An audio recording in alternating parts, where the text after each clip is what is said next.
hand over to Natasha. Just going to start really quickly. Someone said something really brilliant to me yesterday, and I'm really glad I haven't got a slide to illustrate that immediately. But one of the things that we're looking at when we're developing is we constantly talk about how well connected these places are and how easy it is for us to get out of them. What we're doing with Tipner West is we're trying to encourage people to stay, and hopefully that really is the definition of destination. So, oh, hello, I've got my hand up too high. Right, so how many people came here today by public transport? Awesome. How many people live in an apartment or a flat? Okay, so we know we need more, and hopefully all these pictures up here are not your apartment living experience. However, in lots of regional cities they are, and these things were designed for really good reasons, and they were designed to house as many people as we can and then to move them around. A lot of these images show things like curbs and street furniture, which were originally designed to keep people safe. But actually, the more that they've grown, the more of them that there are, and the more things like drop curbs and network boxes we've got, actually, the more difficult we're making it for people to get around, and the more anxiety we're creating in them just leaving their front door. There are so many residential properties that open out onto the curtilage road into a car park. So what we've really tried to do is think about people and think about how we can put them first in our development. I mean, most of these pictures, if you imagine trying to navigate those with a double buggy or even just a walking stick, these are people who are vulnerable, who need our help, and we've just put things in the way and made it all really awkward for them. So, Tipner West. Oh, where is it? Hopefully I haven't gone too far. Right. So this is Tipner West that we're floating above at the moment with the firing range at the bottom there. Really what I wanted to be able to show you in this video is actually how what a beautiful location it is and how well situated it is for us to create this really ambitious project.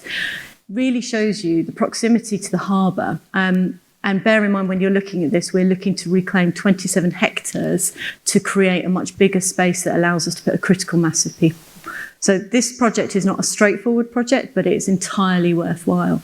In a second, it will pan around and show you just how close it is to the city centre and some really really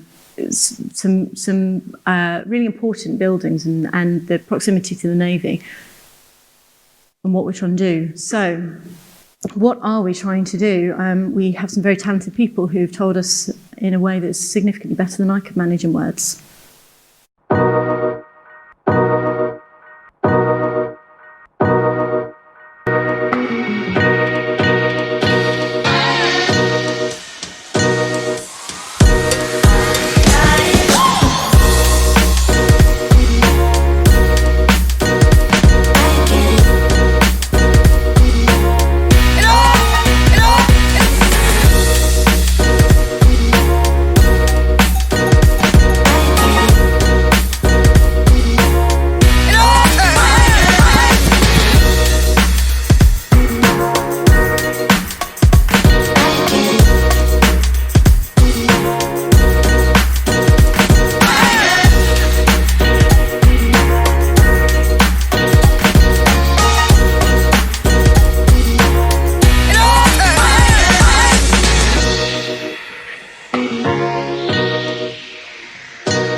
So with that fairly spectacular video that shows us what we're really planning and the scale of our ambition, I'm going to try and humanise regeneration a little bit, and hopefully you can forgive me for getting a little bit too graphic at times, because I will start off by talking about connectivity.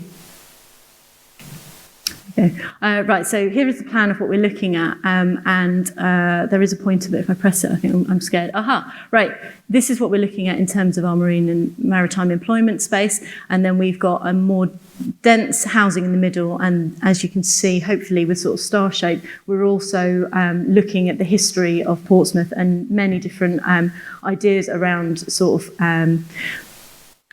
castle kind of safety security. But by doing this, we're really trying to make sure that over 70% of the homes have a view of blue, and we are expecting all of the others to be able to have a view of green, and that should help with mental well-being in the area. So in terms of connectivity, these maps are quite difficult to see, and we're at stand 4 outside, so please come and ask us if you'd like any more details on these.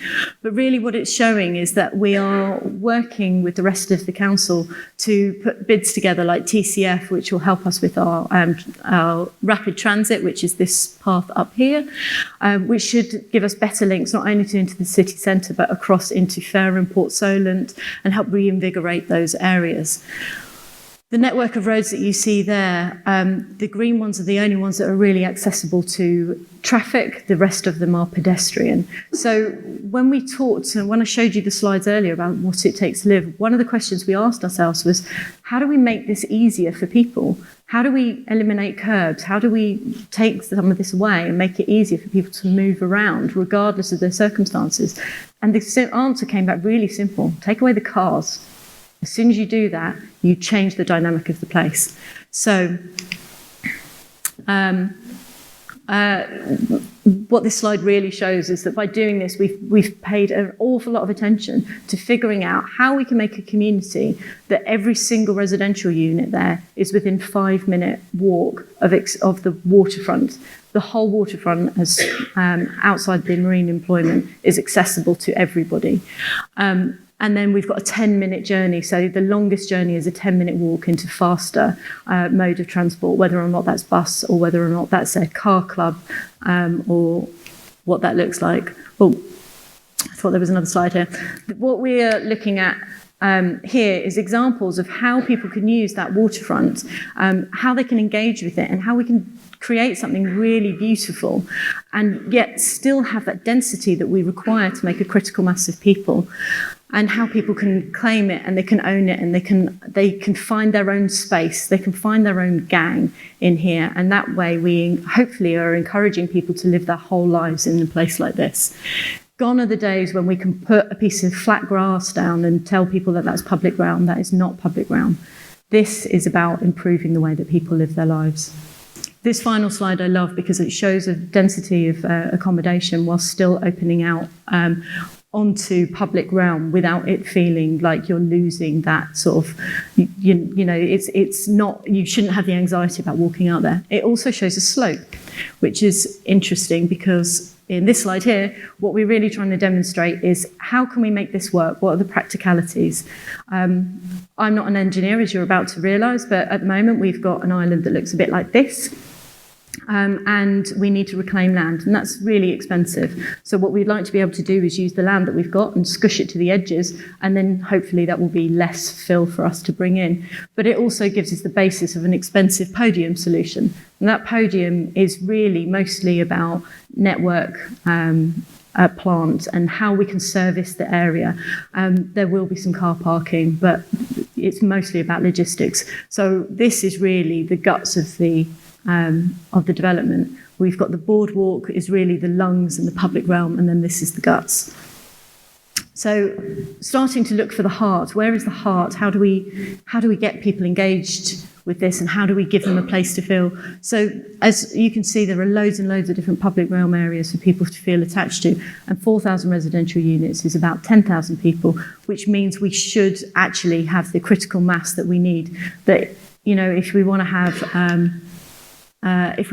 have group yoga, then we've got space for it. Equally, the over 60s axe throwing club, they have a place to go. They can find their gangs. Now, one of the things we like to remember and talk to is that health and well-being is not just the absence of illness, but it really is about the inclusion of joy as well. So it's about bringing play and making it accessible for adults who sometimes, you know, struggle to react to those sorts of things. So here's a whole bunch of examples of how those spaces could be used to achieve that. And I particularly love this one at the end because it shows that vibrancy, but yet the ability to move these things around. It doesn't have to be a permanent solution. Add together the lungs, heart and guts, and you get a place with a soul. And this is our vision for TIPNet. As I say, it's up on stand 4. Please come and ask us some questions, but we are really excited about it. We're going through soft market testing at the moment, and we're looking for partners. So if you've got any ideas that you would like to share with us, please come and find us. So I should be talking about a whole bunch of other things, but I don't have time. So here is the website that we've got. We've got a load of cards, again, that we can share with you. But please have a look at investportsmouth.co.uk. It will tell you not just what we're doing, but what some of the other teams are doing too. As I say, we're over at stand 4. You can't miss the stands that we've got. Wooden, eco, bloody heavy. And I think the last one is just a really cringe slide of me. Yeah. So different ways to get a hold of me, but I'll be lurking. So if you've got any comments, please come and find me. Thank you very much. Anne-Marie, I think it's back to you.